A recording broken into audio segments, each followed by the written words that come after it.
겠습니다. 로마서 5장 6절에서 8절입니다. 자, 우리 같이 한번 읽어볼까요? 짧으니까 시작. 우리가 아직 연약할 때 기약대로 그리스도께서 경건하지 않은 자를 위하여 죽으셨도다. 의인을 위하여 죽는 자가 쉽지 않고 선의를 위하여 용감히 죽는 자가 혹 있거니와 우리가 아직 죄인 되었을 때 그리스도께서 우리를 위하여 죽으심으로 하나님께서 우리에게 대한 자기의 사랑을 확증하셨느니라. 아멘. 사람들은 이렇게 우리라고 하면은 특히 이제 우리 한국 사람들은 공동체적인 개념이 강하기 때문에 이렇게 자기를 거기 안에 그냥 포함시켜서 두리뭉실하게 해석할 수가 있어요. 우리에다가 자기 이름을 집어넣고 한번 로마서 5장 6절에서 8절입니다. 한번 읽어볼까요? 자기 이름을 집어넣고 좀 크게 시작. 험만이가 아직 연약할 때 기약대로 그리스도께서 경건하지 않은 자를 위하여 죽으셨도다. 의인을 위하여 죽는 자가 쉽지 않고 선인을 위하여 용감히 죽는 자가 혹 있거니와 험만이가 아직 죄인 되었을 때 그리스도께서 험만이를 위하여 죽으심으로 하나님께서 임원만에게 대한 자기의 사랑을 확증하셨느니라. 아멘. 어떻게 또 다 임원만이 된 건 아니죠.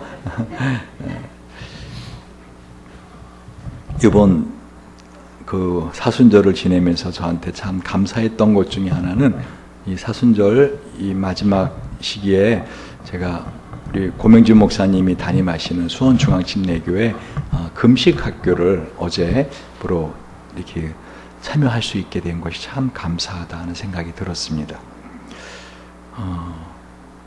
거기 어제 특히 이제 그 고명진 목사님 사모님께서 그 0에서 10까지 이렇게 잘 그림 이렇게 PPT로 보여주시면서 하나님을 사랑하십니까? 거기에 이제 표를 하는 거 0에서 10까지 여러분 한번 생각해 보세요. 하나님을 사랑하십니까? 하나님을 사랑하십니까? 어떻게 대강 잡으셨어요? 나연아 0에서 10까지 중에서 하나님을 사랑하십니까?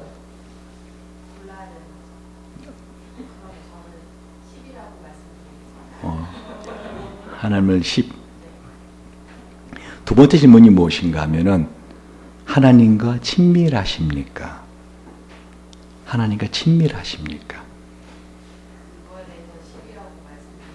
그러면 얼마? 8. 여러분, 하나님과 친밀하다는 것은 한마디로 말하면 하나님의 뜻대로 내가 말하고 생각하고 행동하는 것을 말합니다. 그죠? 친밀하다라는 것은 나의 감정을 그대로 주님께서 받아주시고 또 주님의 감정을 내가 그대로 받아주고 그렇죠. 그러니까 팔만 돼도 대단한 겁니다. 하나님과 친밀한 사람. 여러분, 제가 전에 그런 말을 했죠. 좋아한다는 것과 사랑한다는 것은 다릅니다. 여러분, 하나님 사랑하십니까? 아멘. 하나님 사랑하는 사람만 아멘. 하나님 사랑하십니까? 예. 근데 이 사랑한다는 것은 좋아하는 거하고 달라요. 여러분, 하나님 좋으십니까? 왜 하나님은 싫은데 사랑해요? 다시 한번, 하나님 좋으십니까? 예. 근데 이 좋아하는 것은요, 사랑하는 것보다 쉬운 거예요. 고양이는 쥐를 좋아합니다. 먹을 수 있고 갖고 놀 수 있어서. 사랑하진 않아요. 하나님 우리를 사랑하십니다. 하나님이 세상을 이처럼 사랑하사 독생자를 주셨으니. 이 고난주간은 특히 오늘 종려주일은 예수님께서 우리를 사랑하셔서 아니 정확히 말하면 예수님께서 하나님을 사랑하시기 때문에 우리를 사랑하시는 그 하나님의 그 마음을 응답해 드리기 위하여 십자가에 죽으시기 위하여 예루살렘 성 입성하신 종려주일입니다. 저는 이번 이 설교를 준비하면서 왜 성경에 그 어려운 삼위일체를 주셨을까에 대한 또 하나의 해결의 그 실마리를 잡았습니다. 이래서 하나님이 그 어려운 성부, 성자, 성령 하나님이 세 분이심에서 한 분이신 이 신비로운 일체를 우리에게 말씀하시는구나 하고 깨닫게 되었습니다. 뭐냐면요, 잘 들어보세요. 하나님이 사랑하십니다. 우리를 사랑하세요. 그런데 그 사랑이 뭐냐라고 할 때 여러분, 사랑이 무엇입니까? 답이나 사랑은 눈으로 말해요.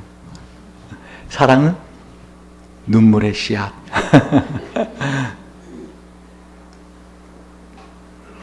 사랑은 제가 볼 때는 이번 설교를 준비하면서 희생입니다. 자녀를 사랑하는 부모가 있고 자녀를 사랑하지 않는 부모가 있더라고요. 저는 상담을 하면서 많은 사람들의 그 마음에 있는 이야기를 듣지 않습니까? 제가 상담을 해주다 보면. 근데 자녀를 사랑하는 부모가 있고 자녀를 별로 사랑하지 않는 부모가 있어요. 아니, 자식에 대한 사랑은 저는 이거는 본성이라고 생각했거든요. 당연히 사랑하는 거다. 근데 그렇지 않은 부모들이 있더라고요. 어머니는 달라요. 어머니는 본성적으로 사랑을 해요. 왜 어머니는 본성적으로 사랑하는데 어떤 아버지는 자녀를 정말 사랑하고 어떤 아버지는 그렇게 사랑하지 않을까? 제가 이 메시지를 통해서 깨달았다니까요. 적어도 어머니는 자녀를 10개월 동안 일하는 그 고통의 희생을 한 거예요. 그리고 아이를 낳을 때 그 고통을 견뎌내는 겁니다. 그러니까 의무적으로 아버지도 사랑을 하죠. 그러나 정말 사랑해서 사랑하는 게 아니라 의무적으로 사랑을 해야 돼 라고 사랑하는 그 사랑하고 또 다르더라는 거죠. 왜? 그건 실제적인 거니까. 예를 들면은 제가 우리 진수은수 어릴 때 이렇게 깨워서 울잖아요. 그러면 저는 그때 회사 생활을 했는데 그 피곤하지만 일어나서 제가 그 기저귀를 갈아주고 안아주고 재워주고 이런 시간들이 계속 이어져서 어떻게 해요? 그래서 오늘 아침 같은 경우에도 바빠서 허둥대는 아이들한테 제가 김밥을 싸서 입에다 넣어주면서 어떤 이러한 과정들, 이것이 누적이 돼가지고 어떻게 돼요? 사랑을 하게 되는 거예요. 근데 이 자식에 대한 사랑은 어떻게 해요? 엄마가 더 큽니다. 왜요? 당연하죠. 이 자식은 그 엄마의 뱃속에 있던 뼈와 살이 바깥에 나와 있는 존재잖아요. 그러니까 자식이 아프면 엄마는 자기 속이 아픈 거예요. 자식은 한 60 정도만 아파도 50, 60만 아파도 엄마는 막 90, 100이 아픈 거죠.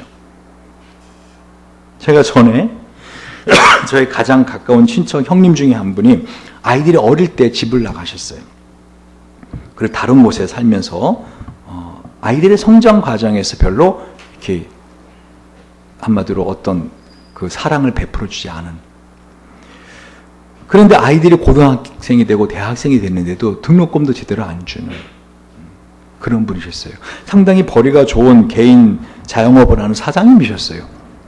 그런데도 그 집을 일찍 나와서 자기 본 부인하고 아이들을 다 버려두고 다른 여자와 함께 살면서 그렇게 아이들에 대한 전혀 사랑하는 마음이 없이 그렇게 인생을 사시는 분을 봤어요. 근데 그 아들이 저한테 와서 그 아픔을, 어려움을, 삶의 힘듦을 저에게 호소합니다. 제가 그 형님한테 말씀을 드렸어요. 아니, 적어도 아들, 딸에 대해서는 좀 이렇게 책임을 지고 해야 되지 않겠습니까? 마음이 힘들지 않습니까? 그랬더니 별론데? 그래요. 저는 그때 되게 충격을 받았어요. 만약에 제가 제 아이들이 힘들다면 아마 저는 그러지. 왜 이분은 왜 이러지? 라고 할 때, 어릴 때부터 살아오면서 아이들에 대한 희생을 하는 시간이 적었구나. 그러니까 그 사랑도 적더라는 것이죠.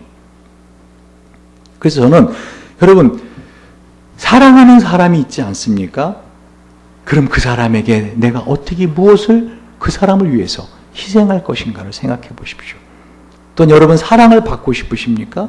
그럼 그 사람에게서 희생하도록, 나를 위해서 희생하도록 기회를 주십시오.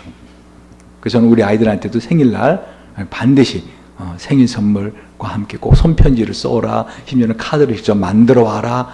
그래서 이번에도 제가 그렇게 해서 쥐어 짜듯이 짜서 다 받아냈습니다. 왜 그런가 하면 그렇게 해야 됩니다. 안 그러면은 그 마음속에서 사랑은 하지만 어떻게 해요? 그 사람의 대상에 대한 희생이 없으면 사랑은 희석됩니다. 한마디로 말하면 하나님도 우리를 사랑하세요. 그리고 우리를 향하신 사랑이 얼만큼 큰가 하면은 뭐예요? 우리를 위해 십자가에 죽도록 사랑하십니다. 얼만큼 사랑해요? 죽도록 사랑하세요. 그런데 주님은 그 사랑을 우리가 체험하기 원하시고 하나님을 또한 그 사랑으로 사랑하기 원하십니다. 하나님의 사랑은요, 하나님께서 나를 위해 하신 일이 무엇인가를 깨닫게 될 때 깨달았습니다. 무슨 말이에요? 그러니까 하나님 우리를 사랑하세요. 죽도록 사랑하세요. 지금도 사랑하세요. 그 하나님의 사랑이 내가 느껴지는 것은 언제 느껴진다고요? 하나님이 나를 위해 하신 일이 뭔가를 깨닫게 될 때 느껴집니다. 근데 이 깨달음은 머리로 깨닫는 게 아니에요. 삶에 있어서 한마디로 체득하는 겁니다. 쉬운 말로 부모님의 사랑을 언제 깨닫는지 아십니까? 어린애들은요, 부모님 사랑 잘 모릅니다. 언제 깨닫죠? 자신이 부모가 되어서, 자신이 자식으로 해서 애가 타고, 자신이 자식에게 희생을 할 때, 아, 우리 엄마가 나를 위해서 이렇게 했구나. 우리 아버지가 나를 위해서 이렇게 했겠구나. 그때서 깨닫고 부모님에 대한 사랑을 갖는 것입니다. 제가 좋아하는 곽선희 목사님이 전에 인천에서 목회를 하시다가 서울로 올라오셔서 그 소망교회를 이렇게 개척하셨어요. 근데 곽선희 목사님하고 전에 한번 이런저런 얘기하다가 예전에 설교하셨던 거를 아마 인용하신 내용인데, 제가 분명히 이 설교가 있을 건데 하고서 찾아보다가 인터넷 찾았어요. 어떤 내용인가 하면요, 제가 참 설교를 잘하세요, 곽선희 목사님. 그래서 하나님의 사랑을 좀 단적으로 좀 설명할 수 있는 말이 뭘까 하고서는 내가 식사하면서 한번 여쭤본 적이 있어요. 그랬더니 이 이야기더라고요. 제가 한번 그대로 한번 읽어볼게요. 사랑의 진실한 언어는 희생밖에 없는 거예요. 그래서 죄송하지만 부잣집 아들, 딸들이 이게 문제라고요. 부모님이 아무리 사랑한다 해도, 그리고 뭐 이것저것 다 해주고, 그래도 그저 못마땅합니다.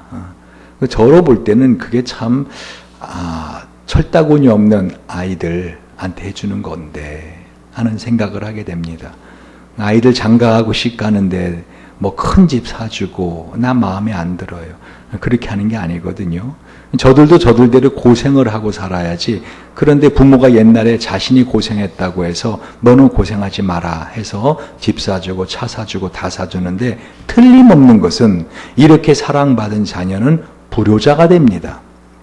오히려 가난하고 어려워서 밥 한 끼를 제대로 못 주면서 미안하다 하면서 키운 그 자녀는 커서 철저한 효자가 됩니다. 그걸 아셔야 돼요. 오직 희생만이 사랑의 효과적인 언어입니다. 제가 인천에서 경험했습니다. 아마 인천 제1장로교회 담임으로 계실 때였던 것 같아요.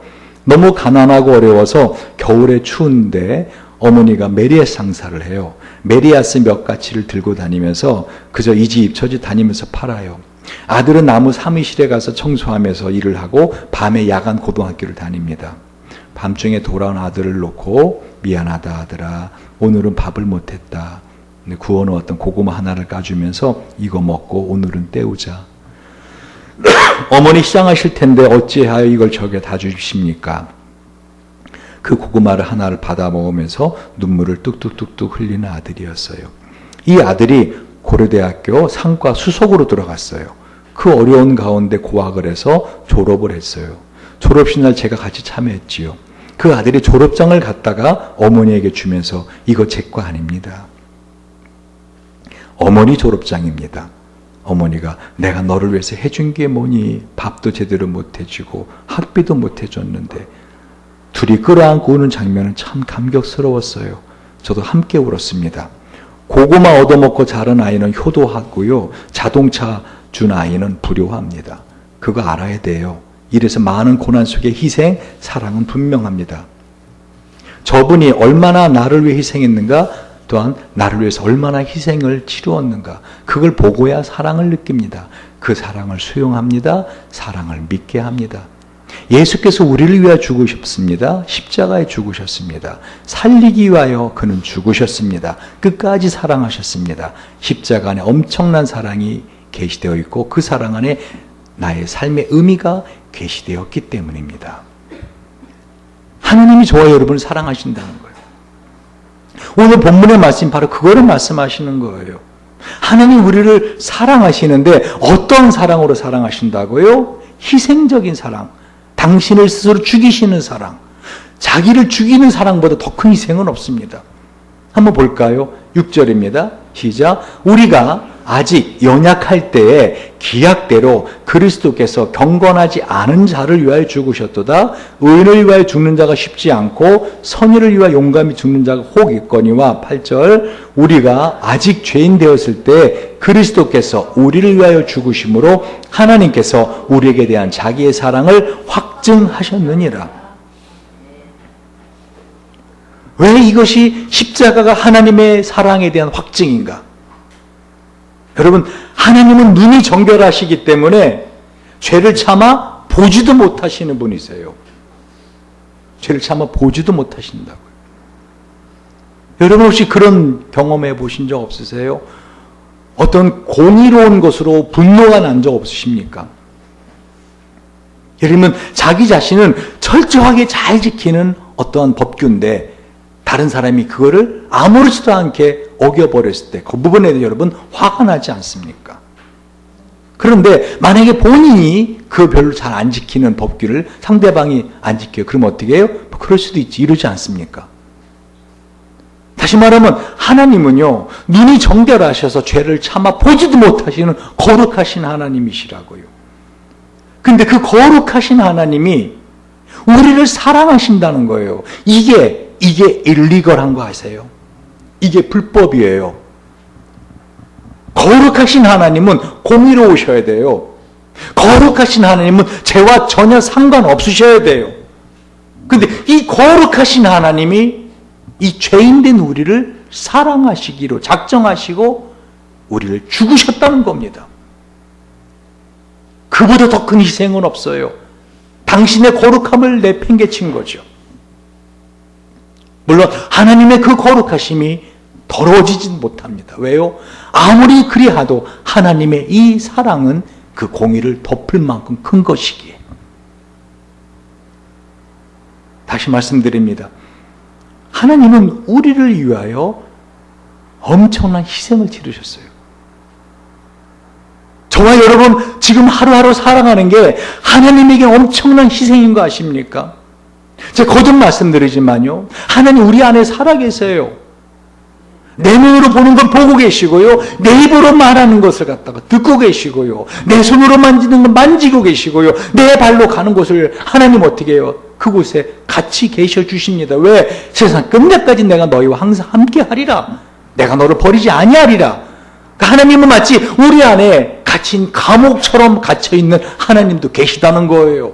하나님은 가기 싫은데, 난 정말 거기 가기 싫은데, 하나님은 가기 싫으신데, 거룩하신 성령 하나님은 정말 거기 가기 싫으신데, 우리가 감으로 우리 하나님 우리 안에서 나와 함께, 하나님은 난 그 짓 하기 싫은데, 난 정말 그거 하고 싶지 않은데, 그런데도 내가 그렇게 하면 하나님 내 안에서 참고 계시는 거예요. 이해가십니까? 그게 희생이에요. 하나님이 우리를 사랑하시는 게 희생이라는 거예요. 우리에게 나타난 하나님의 이 사랑은 우리가 그리스도를 믿고 구주로 영접했을 때가 아니라 그것보다 훨씬 오래전 창세전에 이미 우리가 아직 불신자였고, 오늘 본문은 뭐라고 말하고 있어요? 5장 6절에 우리가 아직 연약할 때에, 연약할 때가 뭐예요? 영적으로 연약해서 하나님에 대한 그 사랑, 하나님의 거룩하심에 대한 반응을 전혀 할 수 없을 때, 마치 어린아기와 같았을 때, 영적으로 어린아이 같았을 때 기약대로 그리스도께서 경건하지 않은 자를 위하여 죽으셨도다. 그러니까 저와 여러분이 하나님의 사랑을 받은 것은 내가 뭔가 거룩해져서 내가 뭔가 하나님을 믿는 믿음을 가지고 사랑해서 구원받은 게 아니라 우리가 아직 죄인이었을 때, 경건하지 않았을 때 하나님 우리를 사랑하심으로 그 사랑을 확증하셨다는 거예요. 의인을 위하여 죽는 자가 쉽지 않고 선을 위하여 용감히 죽는 자가 혹 있거니와. 8절에 뭐라? 우리가 아직 죄인 되었을 때 그리스도께서 임원만을 위하여 죽으심으로 하나님께서 임원만에게 대한 자기의 사랑을 확증하셨느니라. 여러분이 왜 이곳에 와서 예배를 드려요? 여러분 그렇게 졸면서 피곤하면서 왜 여기서 예배를 드려요? 집에서 편히 주무시지. 왜요? 이 하나님의 사랑에 대한 감각이 생긴 거예요. 하나님에 대한 사랑에 대한 감각. 조금 자란 거지요. 어린아기 같은 신앙에 좀 자란 거지요. 그런데 성경은 오늘 뭐라고 말하고 있어요? 하나님 우리를 어떻게 사랑하신다고요? 우리가 아직 경건하지 않을 때, 더 나아가서는 우리가 죄인이었을 때 우리를 사랑하셨다는 거예요. 심지어 로마서 5장 10절 뒷부분에 보면은요, 곧 우리가 원수 되었을 때 그 아들의 죽으심으로 말미암아 하나님으로 더불어 화목되었은즉 화목된 자라서는 더욱 그의 살아심을 위하여 구원을 얻은 것이니라. 그러니까 하나님은 죄인을 보면은, 죄를 보면은 원수시합니다. 왜? 공의로우시니까. 그래야 하나님이세요. 저와 여러분이 하나님의 원수였다는 거예요. 여러분 자식도요, 정말 속을 썩이고 너무 힘들게 하잖아요. 그럼 뭐라고 말해요? 자식이 아니라 왼수지. 그때 원수도 아니야. 왼수야, 왼수.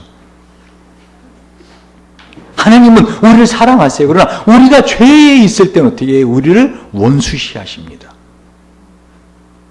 우리 영혼을 영원한 지옥에 집어 던지고 하시는. 여러분 원수는 끝까지 원수인 거 아세요? 원수가 만약에 화해를 하잖아요. 더 이상 원수가 아니에요. 여러분 혹시 그런 원수 없으셨어요? 이제까지 살면서 정말 저 인간은 정말 죽이고 싶어 이런 사람 없으셨어요? 물론 겉으로는 말을 못하죠. 난 정말로 죽이고 싶어 이렇게 말 못하죠. 근데 어떻게 해요? 소리 안 나는 총 있으면 뒤통수에 쏴주고 싶은 그런 사람들. 저는 어제도 한 사람 봤어요. 운전하는데 그냥 트럭 운전수인데 전 잘못한 것도 없는데 자기가 끼어드는 걸 허락해 달라고. 그래서 저도 급한데 그냥 이렇게 그냥 갔더니 막 뒤에 따라오면서 크락션을 갖다가 이 트럭 크락션이 얼마나 큰지 아지? 빵빵빵빵 계속 양보 안 했다는 거죠. 정말이에요. 전 그때 순간 소리 안 나는 총이 혹시 없나? 차 잠깐 세워놓고 빵. 어디를 샀을 것 같아요? 사람을 죽이면 타이어를 빵 쏘고 싶더라고요. 뻥 터져버리게 차가. 더 이상 못 따라오고요. 계속 빵빵거리지 못해. 무슨 말이에요? 원수는요, 죽이고 싶은 정도로 미운 사람이에요. 하나님 우리가 죄인이었을 때 우리에 대한 그 증오는 뭐였어요? 원수와 같은 원수. 근데 그런 우리를 어떻게 하셨다고요? 사랑하셨다고요. 이건 정말로 이해가 될 수 없는 거예요. 하나님의 그 사랑. 하나님과 적대적 관계에 있던 우리를 사랑하셨다는 것이죠. 원수는요, 한쪽 편이 제거돼야 그 관계가 끝납니다. 진정한 원수의 관계는 한쪽 편이 제거가 돼야 끝나는 게 진짜 원수의 관계입니다. 결코 공존할 수 없지요. 그런데 하나님이 이런 원수 같은 우리를 어떻게 하셨다는 거예요? 사랑하셨다는 거예요. 생명이신 하나님이 사망에게 삼킴받으셨고 빛이신 하나님이 어두움에 갇히게 되었다는 것이죠. 지금 저와 여러분이 하루하루 살아가는 것, 이게 하나님의 놀라운 사랑의 증거라는 거예요. 여러분 어떻게 생각하세요? 나 정도 살면 되지 않아? 나보다 더 죄짓고 사는 사람들도 많은데 나 정도 되면 그래도 하나님 사랑하는 거 아니야? 만약 그런 생각하신다면요, 여러분 죄인입니다. 정말 여러분이 내가 살아있다는 것, 내가 누리는 모든 것, 내가 하루하루 살면서 그냥 누리는 모든 것이 당연시 여겨지지 않을 때 그 모든 것은 감사가 됩니다. 하나님 우리를 사랑하신다는 거예요. 제가 오늘 사실 하나님의 사랑에 대해서만 이렇게 말씀을 드려도 좀 시간이 부족합니다. 그러나 저는 오늘 그 하나님의 엄청난 사랑, 우리를 향하신 희생적인 사랑, 당신의 거룩함을 그야말로 꺾어버리시고 당신의 거룩함을 접어두시고 우리에 대한 사랑으로 그 거룩함을 덮어버리시는 이 희생적인 사랑, 그 사랑에 우리가 어떻게 반응하면 좋겠느냐는 거지요. 왜요? 그 하나님의 사랑은 내가 깨달을 때만, 몸으로 깨달을 때만 느낄 수 있다는 거예요. 하나님은 저와 여러분의 어떤 사랑 없이도 얼마든지 존재하세요. 그런데 우리가 하나님에 대한 사랑을 느낄 때 우리는 행복합니다. 할렐루야. 우리가 정말 황홀한 행복의 삶을 살 때 하나님이 또한 행복하시고 기뻐하시기에 저는 오늘 어떻게 우리가 하나님의 사랑에 반응할 수 있는가? 그 부분을 잠깐 보기 원합니다. 제가 영화의 한 장면에서, 영화 제목은 생각이 안 나요. 아마 여러분도 그 영화 많이 보셨을 것 같은데, 제가 또 특징 중에 하나가 영화 배우들이 이름을 몰라요. 전 여러분 이름밖에 모릅니다. 이름을 잘 몰라요. 어떤 영화 배우가 테러리스트에게 잡혀서 고문을 당해요. 그리고 이 핵무기 그 비밀 코드가 있어요. 그게 그 두 개가 이렇게 같이 맞아야 되는데 이 사람이 두 개를 다 알고 있는 거예요. 그 코드를 대라는 거예요. 근데 될 수 없다. 막 고문을 합니다. 그런데 막 몽둥이를 때리고 막 그냥 하는데 이 사람이 막 억억 하면서도 뭐라 그런지 알아요? 조금 더 세게 그럽니다. 그러니까 이 사람들이 막 때리면서 막 열받고 화가 나고 막, 근데 아무리 고문을 해도 뭐 심지어는 이상한 그 의자 가운데를 이렇게 하고 의자 얼개만 있는 의자 앉혀놓고 그리고 추를 무거운 걸 달아서 뒤에서 팍팍 쳐가지고 그 남자의 곤양을 갖다가 이렇게 치는, 엄청나게 아프죠. 그런데 그 고통을 당하면서도 어떻게 시원하다 하면서 엉덩이 쪽으로 좀 더 좀 세게 좀 해봐라. 지금 엉덩이가 좀 간지럽다. 막 이렇게 농담을 해가는. 그런 일을 어떻게 고문을 하는, 어떻게 할지 몰라요. 그런데 조금 있다가 그 테러리스트가 사랑하는 딸이 잡혀왔어요. 그때 딸에게 딱 하고는 조그만 칼 하나를 하면서 딸의 손가락을 하나씩 잘라내겠다는 겁니다. 그러니까 이 사람이 항복을 해버려요. 내가 알려주겠다. 그냥 순식간에. 무슨 말인지요? 여러분, 만약에 강도가 들어와서 우리 손채희 집사님은 강도가 들어와서 값진 거 다 내놓으라고, 그러면 어떻게 할래요? 물론 또 무술이 뭐 전체가 뭐 40몇 단? 그런 손채희 집사님 또 이제 일어나서 한판 붙겠지만 하여간에 자다가 하여간에 이렇게 묶였단 말이에요. 그래서 하여간 묶여서 그러면 값진 거 내놓을 수 있겠지. 어디 있다. 지금 말해줘도 괜찮고. 네, 그렇게. 그런데, 만약에, 지훈이나 그 아이, 가족의, 어떤 신체나 장기를 한 일부를 떼어 가겠다. 그럼 어떻게 하시겠어요? 그렇죠. 저게 정상이죠. 내 거 가져가라. 내 장기를 떼가고 내 신체를 잘라가라. 무슨 말인지 아시겠어요? 하나님께서 왜 삼위일체라는 이 어려운 것을 우리에게 이해하게 하시는지, 성부 하나님에 대한 사랑이 당신이 죽으면 죽으실 수 있는 거예요. 근데 성자 하나님, 아들이 죽는 거예요. 여기 이해가십니까? 하나님이 저와 여러분 한 사람 한 사람의 사랑이 어느 정도인가 하나님이 표현할 수 있는 최고의 극치의 사랑을 표현해내신 거예요. 저는 그 패션 오브 크라이스트 영화를 보면서 지금도 가장 감동스러운 장면은 예수님이 빌라도에게 심판을 받으러 가는 그 계단을 올라가는 뒷모습이었어요. 저는 그 예수님이 빌라도에게 심판을 받으러 올라가는 계단의 뒷모습을 보고 막 소리 없이 막 울다가 나중에 흐느껴서 영화관에 창피해서 막 그냥 컥 내가 울었던 적이 있어요. 왜 그런가 하면 그 뒷모습이 주저거림이 없었어요. 마치 상 받으러 올라가는, 무슨 훈장 타러 올라가는 사람의 발걸음처럼 그 영화배우는 성큼성큼 돌계단 올라가더라고요. 아, 우리 예수님도 저러셨을 거야. 예수님 마음속에 내가 왜 이 십자가를 져야 되는데, 내가 왜? 라는 억울한 마음이 있으신 게 아니라 우리를 사랑하시는 것보다 더 큰 하나님에 대한 사랑이 있으셨거든요. 이 성부 하나님에 대한 사랑으로 예수님의 심장은 불타올랐다고요. 여러분, 정말 사랑하는 사람을 위해서 희생해 보신 적 있으신가요? 뭔가 자기의 것을 희생해 보신 적 있냐고요? 아까 우리가 이번 고난 주간 한 주간만이라도 한번 절제해보자 그랬잖아요. 자기가 할 수 있는데 하지 않는 것, 그게 절제입니다. 전 특별히 여러분에게 이번 이 한 주간 동안 한번 하나님에 대한 사랑을 절제를 통해서 적어도 3가지 정도의 절제를 가지고 표현해보라고 말씀드리는 겁니다.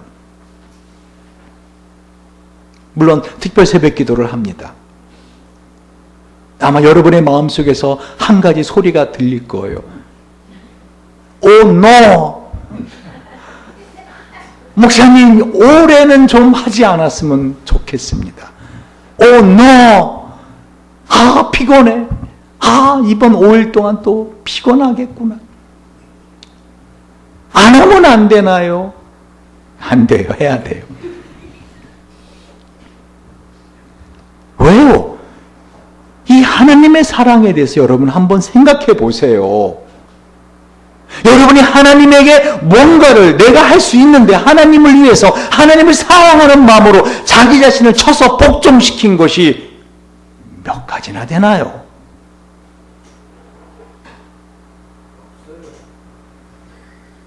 우리 손찬 입사님 없다고 그러면은, 손찬 입사님 오늘 올 때 몇 시간 걸리셨어요?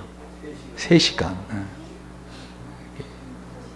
그 3시간 걸려서 온 사람이 없어요. 그러면 이제 1시간, 2시간 명함 내밀려다가 그냥 깨갱하고 집어넣어야 되는 거예요. 무슨 말인지 이해가시겠어요? 여러분, 하나님에 대한 사랑은 머리로 하는 게 아니에요. 여러분, 사랑은 머리로 하는 거 아니에요. 제가 제자 훈련을 배웠던 그 가르침의 핵심이 뭐였는지 아십니까? 한마디로 사랑은 몸으로 하는 거다. 여러분, 정말 사랑하는 사람이 있다면 그 사람을 위한 수고가 기쁨이 돼야 돼요. 여러분, 뭔가를 수고를 하면서 귀찮고 짜증나고 힘들고 의무적으로, 그건 사랑 아니에요. 그렇게 했다가도, 사랑한다고 생각하고 했다가도 나중에 이건 내가 의무감으로 했구나, 그거 다 허물어져요. 무슨 말 이해가십니까? 여러분, 하나님을 사랑하시죠? 아멘. 하나님과 친밀한 한 주간 보내시기 바랍니다.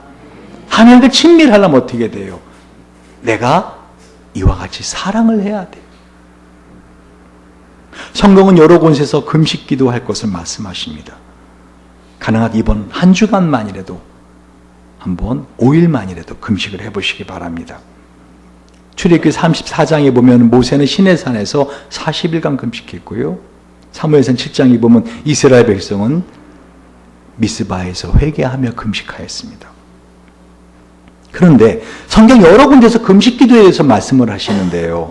제가 특히 이번에 금식기도 학교에 참여하면서, 금식이 정말 우리의 영과 혼과 몸에 좋은 거구나 하는 걸 다시 한번 깨달았어요.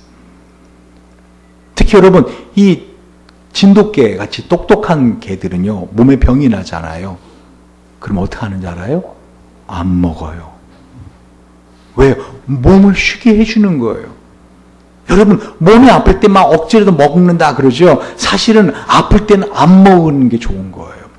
그래야 몸이 다시 회복을 합니다. 여러분, 이 몸은, 우리 몸을, 음식을 먹을 때 소화시키는 것도 일인 거 아십니까?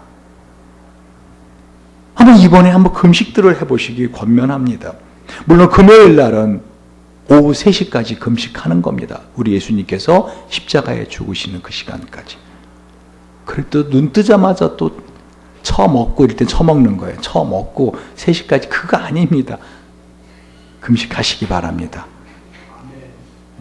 가끔가다 제가 좀 격한 용어를 쓰는데 용서해 주시고. 여러분, 성경에는요 1년에 한 번 반드시 금식할 것을 명령하는 날이 있어요. 그게 언제죠? 레위기 16장에 보면은 대속죄일. 이 대속죄일에는 반드시 금식할 것을 명령하십니다. 볼래요? 너희는 영원히 이 규례를 지킬지니라. 7월 곧 그달 10일에 너희는 스스로 괴롭게 하고 너희는 스스로 괴롭게 하고 너희는 스스로 괴롭게 하고 아무 일도 하지 말라. 번통이든지 너희 중에 우고하는지 객이든지 그리하라. 이날에 너희를 위하여 속죄하여 너희를 정결케 하리니 너희 모든 죄에서 너희가 여호와 앞에 정결하리라. 이는 너희에게 큰 안식일인즉 너희는 스스로 괴롭게 할지니 영원히 지킬 규례라. 여러분, 스스로 괴롭게 하는 이번 고난주간 되시기 바랍니다. 스스로 괴롭게 절제하시기 바랍니다. 우리가 아까 적어도 푸드의 음식에 대한 절제, 미디어에 대한 절제, 또 헤빗, 습관에 대한 절제, 한번 그 중에 하나씩 어떤 걸 할 것인가 우리가 동영상을 통해서 보면서 확인했잖아요. 말씀을 좀 정리합니다. 전주 화산동에는 군산 양명고등학교죠.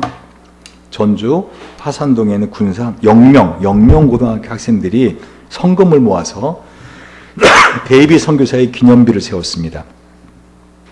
본명은 린리 데이비스 헬리슨인데요. 한국에 파송되어 최초로 순교한 여선교사입니다. 1896년 군산에서 아이들과 부녀자들을 대상으로 선교를 하던 그녀는 결혼 후에는 전주 서문 밖에 약방을 개설하고 환자들을 치료하며 선교했습니다. 그리고 자신을 파송한 미국 선교부의 지원으로 병원을 지은 후 본격적으로 의료 선교를 하게 되었는데 그곳이 바로 지금의 전주 예수병원이 된 곳입니다. 이 데이비 선교사님은 누구보다 전도 열정이 강했습니다.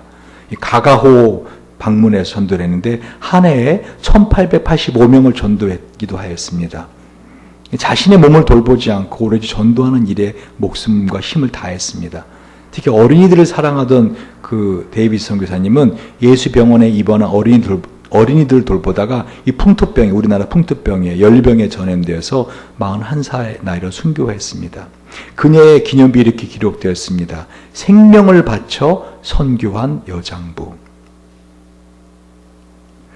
데이비스 선교사님이 헌신할 수 있었던 이유 중에 하나는 그 어머니로부터 배운 십자가의 헌신적 사랑 때문이었습니다. 그 어머니의 십자가 사랑의 삶을 보았고 감격하기에 전도를 했고 가난한 사람 돌보는 선교사가 될 수 있었다는 것입니다. 저는 사실 이번 한 주간에 이렇게 좀 선교사님들, 우리나라에 왔던 선교사님들의 헌신 단어를 이렇게 찾다 보니까 하고 어떤 한 일맥적인 하나의 공통점을 발견했는데요. 이 선교사님 우리나라에 와서 젊은 나이에도 순교했다는 거예요. 평균 25세. 토마 선교사님 24세. 그죠? 여러분이 아는 언더우드 아펜젤 다 26세. 젊은 나이에들 자신의 삶을 헌신했고 죽었더라고요. 손양한 목사님도 뭐라 하겠어요? 이 장미꽃도 싱싱할 때 꺾어져야, 백합꽃도 싱싱할 때 꺾어져야 그 향기가 남아있고, 소나무도 푸를 때 베어져야 그 푸름이 남아있다. 그 자신이 젊었을 때 순교하는 것을 주님 앞에 감사했다는 것이고, 다시 말하면 하나님께 뭔가를 헌신하고 여러분이 절제한다고 할 때 정말 나는 그게 힘들어. 그거를 하십시오. 5.19 동안 난 새벽 기도하는 거 난 진짜 힘들어. 난 새벽자이 많아. 나는 올빼미 형이야. 제가 거듭 말하지만요. 올빼미 형은 없습니다. 여러분이 만약에 그러니까 밤에 뭔가 해야 집중이 잘 되고 난 올빼미 형이야. 올빼미 형인 거 확신하는 사람은요. 거울을 밤에 보십시오. 눈에서 빛이 나나 안 빛이 나나. 고양이처럼 눈에서 빛이 안 나는 올빼미 형 아니에요. 한 우리 몸을 갖다가 해가 지면 잠들게 돼 있어요. 일찍 주무세요. 일찍 일어날 수 있어요. 특별히 새벽 기도를 한다고 마음 먹으면서 밤에 라면 끓여 먹고 얼굴 팅팅 부어갖고 자고 술 마시고 그건 아니죠. 주무시기 전에 신발을 똑바로 문 쪽으로 다 해놓고 내일은 새벽 기도 가야 되는 날 하고는 어떻게 해요? 일찍 잠자리에 들어보시라는 거예요. 여러분 이번 한 주간만이라도 하나님에 대한 열정을 가져보시기 바랍니다. 패션이라는 말은요, 열정이란 뜻이에요. 패션. 근데 이 패션이라는 단어가 원래는 뭐예요? 고난이라는 단어입니다. passionate. 그래서 이 패션이라는 단어는 열정이기도 하지만 예전에는 고난이라는 단어이기도 했어요. 그래서 지난번에 멜 깁슨이 주연했던 영화 Passion of Christ. 그게 무슨 말이에요? 그리스도 열정이 아니라 그리스도 고난입니다. 여러분, 하나님에 대한 열정적인 사랑을 가져보시기 바랍니다. 그거는 머리로 되지 않습니다. 그 자기 자신을 쳐서 복종시키는 고난을 통해서만이 가능하다는 거예요. 마지막으로 여러분이 정말 금식이라든가 이런 절제를 해야 될 이유에 대해서 설명하고 설교를 마치겠습니다. 저는 안토니 후쿠마라는 개혁 조지신학자의 통합설을 믿는 개혁주의 신학자입니다. 영혼육이 하나로 되어 있는 존재가 사람이라는 것이죠. 삼분설하고는 다릅니다. 삼분설은 영혼육이 이렇게 세 개로 분리되어 있어서 각자의 기능이 다르다는 거죠. 특히 이제 구원파들이 그걸 주장합니다.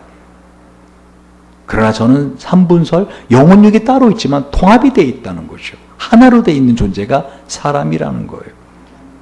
루이스 볼콥 신학자는 영혼과 육 이렇게 이분설을 주장하기도 합니다. 그런 안토니 후쿠마는 삼분설을 주장하는 그것도 잘못됐다, 이분설도 잘못됐다. 통합전, 저는 그걸 믿습니다. 이게 왜 제가 이렇게 중요한가 하면요, 조금 어려운 내용입니다. 정신을 차리고 들으셔야 됩니다. 여러분 이번 한 주간 금식을 하고 절제를 하잖아요. 그럼 어떤 일이 일어나는가? 여러분의 영이 혼과 육과 구분이 됩니다. 이게 무슨 말인가? 여러분 평상시에는 여러분의 영이 여러분의 혼, 마음, 생각 있죠? 하고 육체적인 이 어떤 배고픔 먹고 뭐 하고 싶으면 하고 하는 거 이것에 묻혀 있어요. 왜? 영은 이 강한 육체에 여러분의 이 마음, 생각을 억지로 이렇게 거스르지 않아요. 특히 성령이 우리 안에 와 계십니다. 성령이 어디 안에 계세요? 우리 영혼 안에, 우리 영에 계세요. 근데 이 성령은 아주 인격적인 분이세요. 아주 부드러우신 분이세요. 악령은 달라요. 악령 우리 안에 들어오잖아요. 그럼 우리 생각과 우리 육체를 꺾어버려요. 심지어는 악령이 든 사람을 제가 기도하면서 악령을 쫓아낸 적이 몇 번이 있는데 이 힘이 얼마나 강한지 몰라요. 악령이 들어가면. 저는 고등학교 2학년 여학생도 귀신 들려 제가 귀신을 쫓아내면서 그 4명의 청년이 뻥뻥 나가 떨어져 이렇게 치면 길이 뛰고 저리 뛰면. 그런데 성령은 그렇지 않아요. 무슨 말인가 하면요, 여러분의 영 안에 성령이 계신다고요. 근데 여러분이 그 성령을 예민하게 느끼시지 못하고 있어요. 평상시에는. 왜요? 여러분 육체가, 여러분의 혼과 육이 너무 강하기 때문에. 절제하심으로 여러분 육체를 약하게 만들고 절제하심으로 여러분의 마음을 내려놓으라는 거예요. 그러면 영이 살아납니다. 영이 강해집니다. 고린도 14장 14절 15절에 내가 만일 방언으로 기도하면 나의 영이 기도하거니와 나의 마음은 열매를 맺지 못하리라. 그럼 어떻게 할까? 내가 영으로 기도하고 또 마음으로 기도하며 내가 영으로 찬송하고 또 마음으로 찬송하리라. 여러분 이번 한 주간 방언을 하실 수 있는 분들은 가난 방언으로 많이 한번 기도해 보시기 바랍니다. 이번 금요일 날 제가 어떻게 이제 방언으로 기도하는가 하는 것을 설교했고 우리가 이번 주에 방언하는 기도를 해봤습니다. 내 심령으로 섬기는 하나님이라고 로마서 1장 9절은 말씀하고 있어요. 이 심령이 뭔지 알아요? 푸뉴마티, 나의 영혼이란 뜻이에요. 다시 말하면 하나님을 섬기는데 내가 마음으로 섬기는 하나님이 있고 내 영으로 섬기는 하나님이 있더라는 거죠. 로마서 7장 6절에 새 영을 너희 속에 두고라고 말씀하세요. 그러니까 이번 한 주간 여러분의 영이 새로워지는 기간이 되시기 바랍니다. 다시 다시 말하면 영이 혼과 육체에 분리되지는 없어요. 분리되는 건 뭐 죽음이에요. 분리시키라는 게 아니에요. 아시겠죠? 또 분리시킨다고 또 목 매달고 그러지 말고 농약 먹고 그러지 말고 뭐예요? 영이 살아있다. 내 영이 있다. 근데 왜 이 영이 느껴지지 않아요? 민감하게 느껴지지 않아요? 하나님의 성령이 느껴지지 않는 이유가 뭐예요? 여러분이 평상시에 이 혼과 마음과 육으로 너무 강하게 영을 억압하고 있었기에. 한마디로 여러분 좋은 대로 했잖아요. 지금까지. 하기 싫으면 안 하고 하고 싶으면 하고야 말았잖아요. 여러분 그렇게 살지 않았어요? 그러니까 영이 약해질 수밖에. 여러분 이번 한 주간 특별히 기도하시기 바랍니다. 히브리 4장 12절에 하나님 말씀은 살았고 운동력이 있어 좌우의 날선 어떤 칼보다도 이리하여 혼과 영과 및 관절과 골수를 찔러 쪼개기까지 하며 또 마음의 생각과 뜻을 감찰한다고 되어 있어요. 여러분 이런 말씀이 바로 예리한 칼 같은 말씀이에요. 메스, 수술하는 메스와 같은 칼. 혼과 영과 및 관절 골수, 육체를 찔러 쪼갠다 했잖아요. 구분시킨다는 거예요. 그래서 우리 예수님 이 땅에 오셔서 이 종려주일에 제일 먼저 하신 게 뭐냐면요. 바로 성전에 들어가셔서 성전을 뒤집어 엎으신 거예요. 성전을 뒤집어 엎으셨다고요. 여러분 이번 한 주간에 이 성전이 뭐죠? 여러분의 몸이에요. 너의 몸이 하나님이 거하시는 거룩한 전인 걸 알지 못하느냐? 성전을 청결시켜야겠다. 성전을 청결했다는 것이에요. 여러분 가능한 한번 금식해 보시기 바랍니다. 여러분 자기가 그냥 습관적으로 하던 것들에게서 한번 절제해 보시기 바랍니다. 이번 한 주간만이라도 여러분 주보에 나와 있지 않습니까? 월요일날 예수님이 어디서 어떤 일을 하셨다. 그 말씀을 찾아가 보시기 바랍니다. 묵상하시기 바랍니다. 기도하시기 바랍니다. 기도하시겠습니다. 우리 계신 같이 한번 기도할 때